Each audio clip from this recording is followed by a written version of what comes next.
Have you ever noticed how a single health headline can make your heart feel uneasy before you even understand what it really means? One of my patients once shared that whenever she heard about a virus on the news, her first reaction was fear, even before facts had a chance to settle in. I want you to imagine this for a moment. You are sitting in a quiet room, feeling safe, listening to information that is meant to help you, not rush you or alarm you. Hello, I am Dr. Evelyn Carter. I'm a 60-year-old physician here in the United States, and I want to welcome you gently to Senior Health Daily. This is a space created especially for older adults who value clarity, calm, and dignity when it comes to health. Today, we are talking about Nipah virus in Asia, and I want to be very clear from the beginning. This conversation is not here to scare you. It is here to help you understand. Nipah virus is a rare virus that has appeared mostly in certain parts of Asia. It spreads through very specific natural patterns that are closely tied to environment and local conditions. For most seniors living in the United States, this information is about awareness, not personal danger. In my years caring for older adults, I have learned something important. The brain processes information best when it feels safe. Anxiety can cloud understanding, while calm allows wisdom to take root. I have seen many seniors become more distressed by worry than by the health issue itself. That is why we take this slow, steady approach here. We talk about what matters, we explain it simply, and we respect your emotional well-being. The real question we explore today is why the risk is higher in certain regions of Asia, and why that does not automatically translate into risk for you. If you find this kind of gentle, trustworthy guidance helpful, please take a moment to like this video, share it with someone you care about, and subscribe to Senior Health Daily. Your support truly helps us continue creating calm and caring health content made just for you. In the next part, we will explore the reasons behind regional risk in a clear and reassuring way. It's always keeping your peace of mind at the center of the conversation. When we talk about Nipah virus in Asia, the first place we need to look is not hospitals or laboratories, but the natural environment itself. Many parts of Asia have warm climates, dense vegetation, and long growing seasons. These conditions support a wide variety of wildlife, including fruit bats, which are known to be the natural carriers of the Nipah virus. In nature, the virus lives quietly within these animals without causing them harm. This is an important detail because it reminds us that viruses often exist as part of a balanced ecosystem long before humans are involved. Over the years, I have learned that older adults often find comfort in understanding how nature works. When something feels random or mysterious, it creates anxiety. When it feels logical, the body relaxes. In certain rural areas of Asia, fruit bats live close to farms, orchards, and small villages. They feed on fruit, rest in trees near human activity, and move freely between wild and cultivated spaces. This closeness is not the result of carelessness. It is simply how life has developed in these regions over generations. From a scientific standpoint, viruses like Nipah do not float endlessly in the air or spread without reason. They depend on very specific conditions to survive. Heat, humidity, and access to animal hosts all play a role. In parts of Asia, these conditions exist naturally and consistently. That is why researchers first noticed Nipah virus there, not because people were doing something wrong, but because the environment allowed the virus to remain stable in nature. In my clinical work, I often remind seniors that understanding context reduces fear. The presence of Nipah virus in Asia is closely tied to geography and ecology. It does not behave the same way in dry climates, colder regions, or places where wildlife and daily human life are more separated. This is one reason older adults in the United States are not seeing the same exposure patterns. It is also worth noting that the human body responds differently when it feels informed rather than alarmed. When we understand that risk begins in nature and follows predictable pathways, the mind can stay grounded. This calm awareness is especially important for seniors because stress can affect sleep, memory, and overall well-being. By beginning with the natural environment, we set a steady foundation. We move away from fear-driven headlines and toward understanding. This perspective allows us to continue the conversation thoughtfully, without urgency, and with respect for both science and emotional safety. As we continue this conversation, it is important to talk gently about the role of intermediary animals and why this is a biological reality rather than a human failing. In my years as a physician, I have seen how quickly people blame themselves or entire communities when illness appears. That instinct toward blame often creates unnecessary fear and shame, especially among older adults who already carry a lifetime of responsibility. With Nipah virus in Asia, certain animals act as natural bridges between the virus and humans. This does not happen because people are careless or irresponsible. It happens because biology follows patterns that have existed long before modern life. Fruit bats carry the virus without becoming sick. Their immune systems have adapted over time, allowing the virus to exist quietly within them. When other animals come into contact with contaminated fruit or surfaces, the virus can move along that biological chain. What matters here is understanding that viruses do not make moral judgments. They respond to opportunity. When animals share space, food sources, or water, transmission can occur. This is not a mistake. It is simply how nature operates. In rural areas of Asia, livestock, wildlife, and humans often live closer together due to farming traditions that have sustained families for generations. These traditions are not dangerous by design. They are practical responses to land, climate, and culture. I often explain to my older patients that biology is about proximity and timing, not intention. A virus does not care who someone is or what choices they made. It follows pathways that allow it to survive. When we understand this, the story becomes less frightening and far more grounded. We stop seeing disease as punishment and begin seeing it as a natural process that science can observe and manage. This perspective is especially important for emotional safety. Blame creates tension, and tension affects memory, sleep, and overall health in seniors. When we remove blame, we create space for calm understanding. That calm allows the brain to absorb information clearly and respond wisely rather than react emotionally. There is also reassurance in knowing that these intermediary animal pathways are specific. They do not exist everywhere. They depend on certain species, environments, and behaviors that are not common in daily life for most older adults in the United States. This is one reason why risk remains regional rather than global. By recognizing intermediary animals as part of a biological system, we replace fear with clarity. We honor the complexity of nature while protecting our sense of dignity and peace. This understanding prepares us to continue the discussion with patience and confidence, knowing that knowledge can be steady and supportive rather than overwhelming. Now I want to take a moment to talk about daily living and traditional foods, because this is where misunderstandings often arise. When people hear about illness connected to certain regions, it is easy for fear to turn into judgment. As a doctor who has spent decades caring for older adults, I believe it is essential to approach this topic with respect and humility. In many parts of Asia, daily life is closely tied to the land and to long-standing food traditions. Families often grow their own fruit, share meals prepared from fresh ingredients, and follow practices passed down through generations. These routines are not careless. They are deeply rooted in culture, community, and survival. When Nipah virus appears in certain areas, it is not because people are doing something wrong. It is because traditional ways of living sometimes place humans closer to natural ecosystems where viruses already exist. From a scientific perspective, food-related transmission does not mean food itself is dangerous.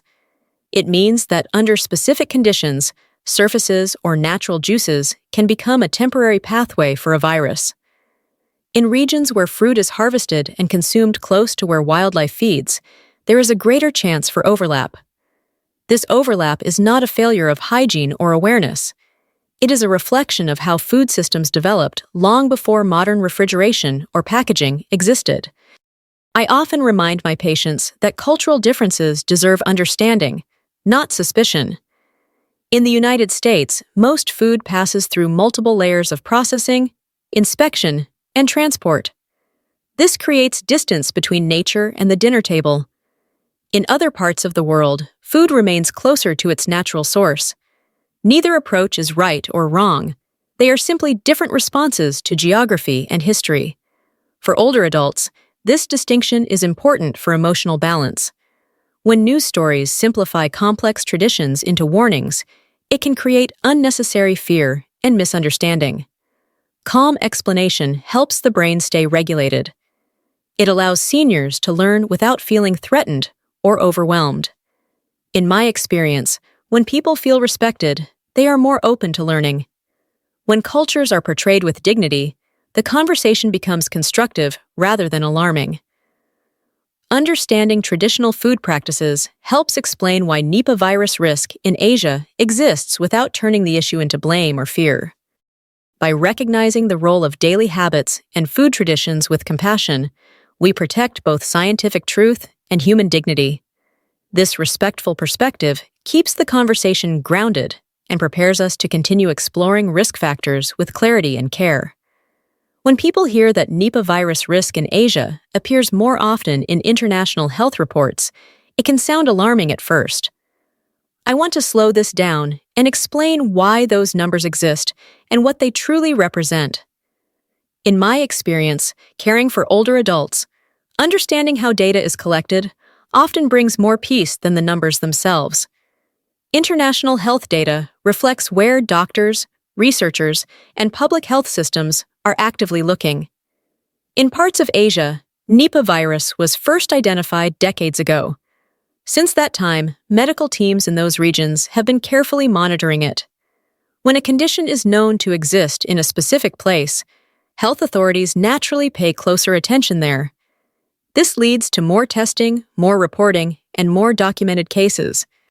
It does not automatically mean the virus is spreading more aggressively. It means it is being observed more closely. There is also an important scientific reason behind this pattern. Surveillance systems are built around known risks. Once Nipah virus was recognized in certain Asian countries, hospitals and laboratories developed tools to detect it. Doctors were trained to recognize symptoms, and reporting systems were put in place. As a result, cases that might once have gone unrecognized are now recorded accurately. This is actually a sign of strong medical awareness, not failure. I often explain to my patients that data does not always tell the whole emotional story. Numbers show where attention is focused, not necessarily where danger is growing. In regions where Nipah virus has never been observed, testing is rare because there is no reason to look for it. That absence of data does not mean absence of safety or risk. It simply reflects how medical systems prioritize resources. For seniors, this understanding matters deeply. Anxiety can arise when data is misunderstood as a warning rather than a measurement. When we see higher numbers reported in Asia, we are seeing the result of careful observation within a known environmental context. We are not seeing a signal that older adults in the United States are at increasing risk. There is reassurance in knowing that international health organizations track Nipah virus precisely because it remains localized. Monitoring allows doctors to respond early, protect communities, and prevent wider spread. In my years of practice, I have learned that vigilance is not the same as danger. Vigilance is what keeps people safe. By viewing international data through this lens, we can replace fear with understanding. The brain settles when it knows that information is being gathered thoughtfully and responsibly. This calm perspective allows us to continue learning without feeling overwhelmed, while honoring both science and emotional well-being. Let us talk gently about how a virus like Nipah moves from one place to another, because clarity here replaces fear with logic. In my years working with older adults, I have learned that the body relaxes when the mind understands simple cause and effect. We do not need graphic details to understand biology. We only need a clear picture of how nature behaves. A virus cannot move on its own. It needs a living host and a pathway. In the case of Nipah virus, that pathway is very specific. The virus lives naturally in certain animals without making them ill. When those animals interact with their environment, small traces of the virus can be left behind. If another animal or a person comes into contact with that same surface within a short period of time, transmission may occur. This is not random. It is a sequence that depends on timing, proximity, and environment. What is important to remember is that this type of transmission requires close and direct conditions. It does not happen through casual contact or everyday routines that most seniors follow. The virus does not travel long distances through the air, and it does not spread simply by being near someone who is healthy. It follows narrow biological rules, and those rules limit where it can exist. I often tell my patients that viruses are opportunists, not hunters. They wait for the right moment. Without that moment, they fade away. Heat, sunlight, and time all reduce a virus's ability to survive outside a host. This is why environment matters so much. In certain parts of Asia, climate and daily living patterns sometimes allow those moments to exist briefly. In many other parts of the world, including the United States, those same conditions are rarely present. For older adults, this understanding is deeply reassuring. It means your daily routines are not placing you at risk. Your familiar habits, your food systems, and your living environment create layers of natural protection. The body responds well to routine and predictability, and so does the immune system. From a caregiving perspective, I have seen how fear can weaken resilience. When seniors worry unnecessarily, sleep suffers, appetite changes, and memory feels less steady. When information is explained calmly and logically, the nervous system settles. That calm state supports both physical health and cognitive clarity. By focusing on biological logic rather than dramatic descriptions, we honor your need for dignity and emotional safety. Understanding how transmission works allows us to stay informed without becoming alarmed. This balanced awareness helps us continue the conversation with confidence, knowing that knowledge can protect peace rather than disrupt it. As we move through this conversation together, I want to pause for a moment in a very human way. When I sit with my patients in the clinic, there is often a point where I check in, not to add more information, but to ask how they are feeling. Understanding health is not only about facts. It is about feeling steady enough to take those facts in without tension. Many older adults tell me that they appreciate learning at a slower pace. They want information that respects their life experience and does not rush them toward worry. That is exactly why Senior Health Daily exists. This channel was created as a calm place to return to when health topics feel overwhelming elsewhere. We focus on patience, routine, and emotional safety because those are essential to both physical and cognitive well-being as we age. I have seen firsthand how reassurance can change outcomes. When seniors feel supported, they ask better questions, they sleep more peacefully, and they make health decisions with confidence rather than fear. Education works best when it feels like a conversation, not a warning. That is the spirit guiding this video today. If you have found yourself feeling more at ease as you listen, that tells me something important. It means your mind is receiving information in a healthy way. That calm state is where learning truly happens, especially for those of us who value clarity and dignity in later life.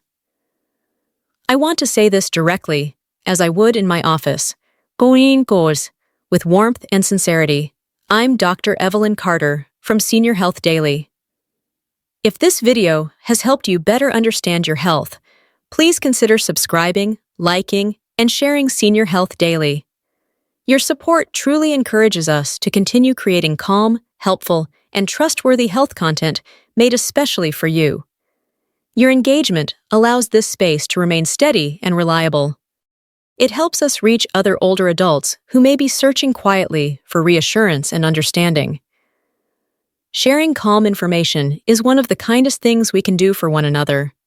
As we continue exploring why Nipah virus risk remains higher in certain regions, remember that knowledge does not have to be heavy. It can be gentle.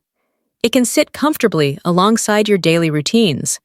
When information is offered with care, It strengthens confidence rather than creating worry. Thank you for being here, for listening with an open heart, and for valuing your own well-being. This sense of connection is what makes Senior Health Daily more than a channel. It makes it a community built on trust and respect. At this point, it is helpful to place risk into its proper context by comparing regions in a calm and realistic way. Risk is never just about a virus itself. It is about where that virus can survive, how often people encounter it, and what protective systems are already in place. When we look at Nipah virus in Asia and compare it with life in the United States, the differences become clear and reassuring, especially for older adults. In certain parts of Asia, daily life may involve closer contact between people, animals, and natural food sources. Climate conditions such as warmth and humidity can allow viruses to remain active for short periods outside a host. Rural living patterns, open-air markets, and farming traditions sometimes create moments where biology overlaps in ways that allow transmission. These factors are regional. They are not universal, and they are not easily replicated elsewhere. In the United States, the structure of daily living is very different. Food systems are highly regulated and layered with safety steps that reduce exposure. Housing tends to separate wildlife from living spaces. Climate conditions in many regions are less supportive of the virus's survival. Public health monitoring is designed to detect unusual patterns early.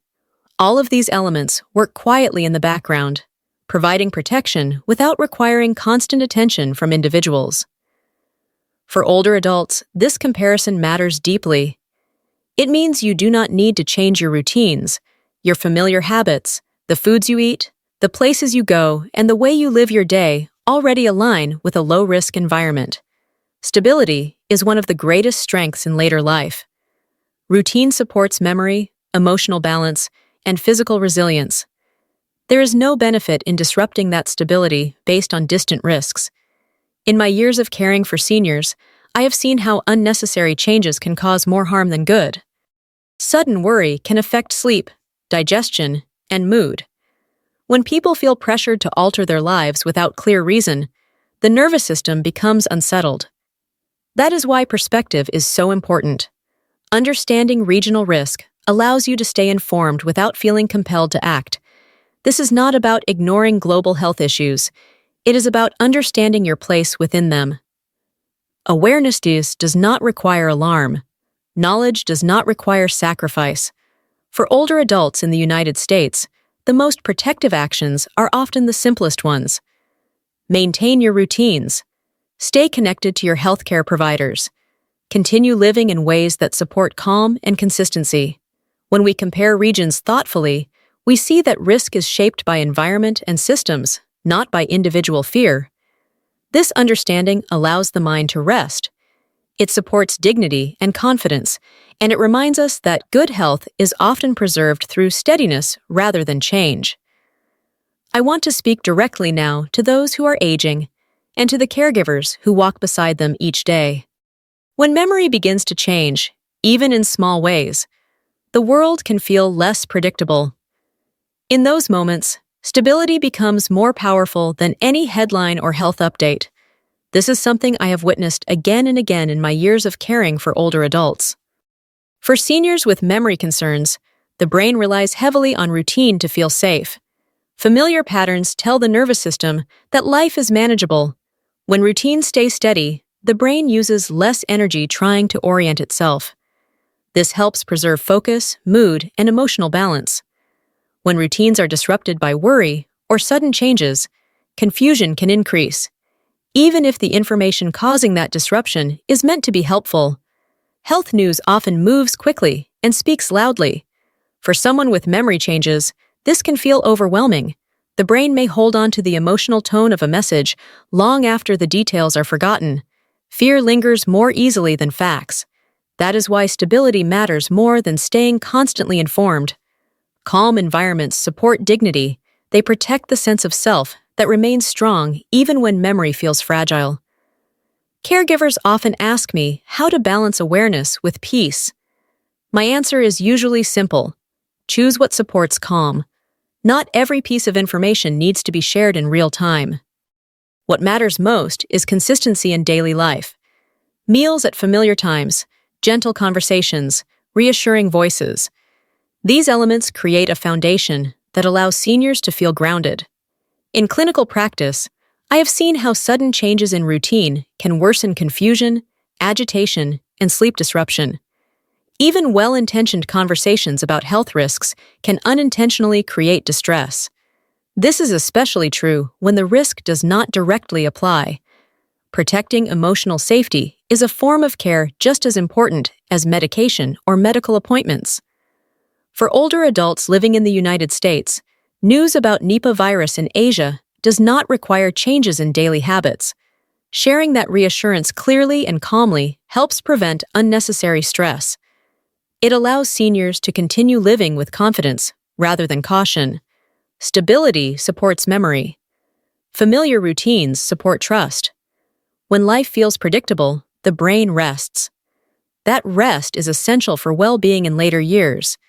By prioritizing calm and consistency over constant updates, we honor the dignity of aging and create an environment where both seniors and caregivers can breathe more.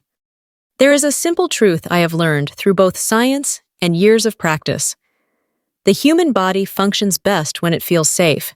This becomes even more important as we age. For older adults, the connection between emotional state and physical response is especially strong.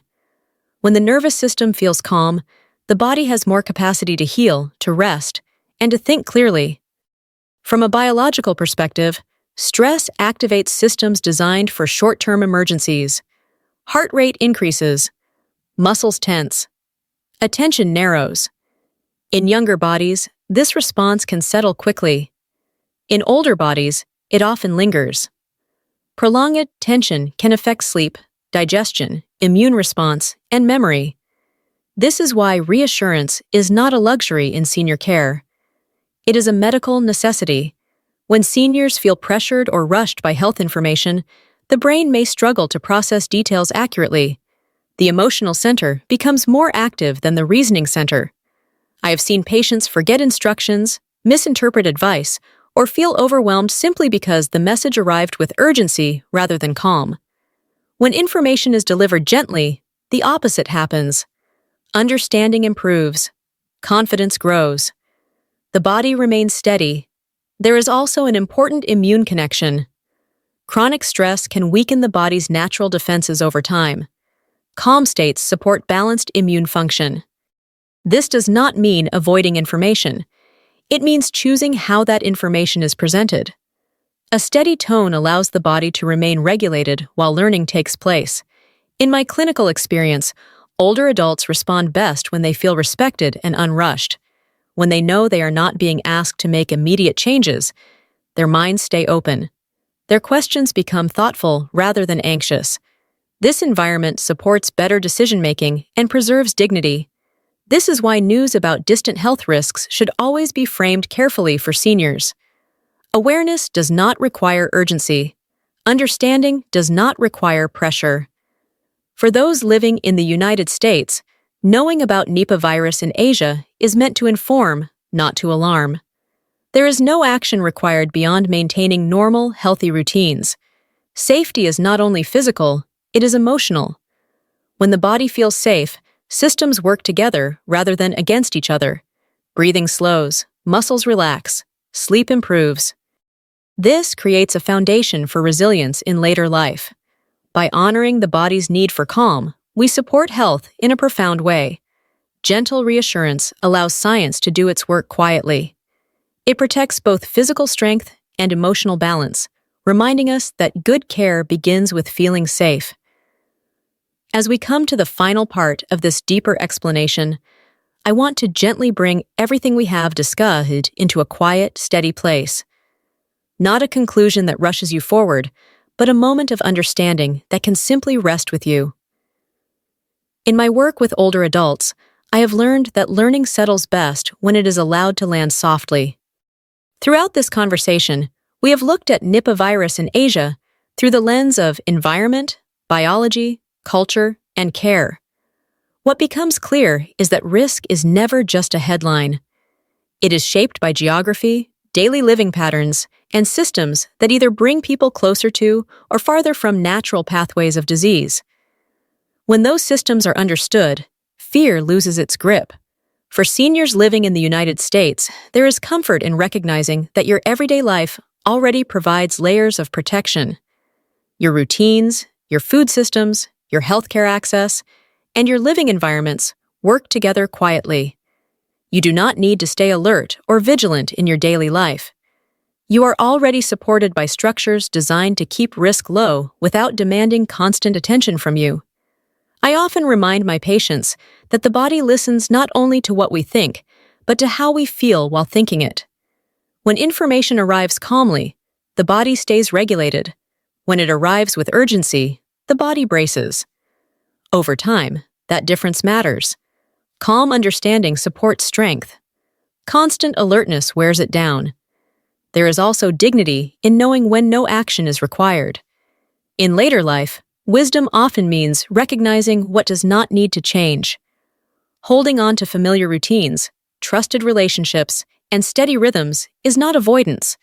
It is good care. It protects memory, emotional balance, and overall well-being. This conversation was never about asking you to worry about distant risks. It was about offering context so that news does not feel heavier than it needs to be. Knowledge is meant to support peace, not replace it. When understanding is clear, the mind can rest. As a physician and as someone who has walked alongside many seniors through moments of uncertainty, I believe deeply in this approach. Health information should feel like a hand resting gently on your shoulder, not a voice urging you to move faster. You deserve time, clarity, and respect. Thank you for staying with me through this explanation. Your willingness to listen thoughtfully is a strength. It shows care for yourself and for your future. As we move toward closing, hold on to this simple truth. You are not required to carry the weight of every health story. You are allowed to remain steady, informed, and at ease, right where you are. Thank you for staying with me until the very end. That choice matters more than you may realize. Taking time to listen, without rushing to conclusions, is already an act of care for your body and your mind. As we close, I want to gently return to the heart of what we have shared. Nipah virus in Asia is a story of context, environment, and biology. It is not a message of immediate danger for older adults living in the United States. Understanding this difference allows the nervous system to soften and the mind to rest. You do not need to change how you live your days. Your routines, your meals, your familiar rhythms, and your connections already support your well-being. Over many years of caring for older adults, I have learned that patience is a form of medicine. The body responds best when it is not pushed or pressured. Trust builds slowly, and healing often begins with feeling safe enough to exhale. There is also deep wisdom in gratitude. Gratitude for a body that continues to carry you through each day, even when it feels slower than it once did. Gratitude for the quiet strength that comes with age. I want to take a moment to honor caregivers and family members who walk beside older loved ones. Your calm presence, your steady routines, and your reassurance make a difference that cannot always be measured, but is always felt. Senior Health Daily was created to be a place you can return to when health information feels loud elsewhere. A place where understanding comes with respect and calm. If this space has felt supportive to you, I invite you to stay connected with us. Come back whenever you need clarity without fear, guidance without pressure, and health conversations that honor dignity. Until we meet again, take care of yourself gently. You are doing better than you think.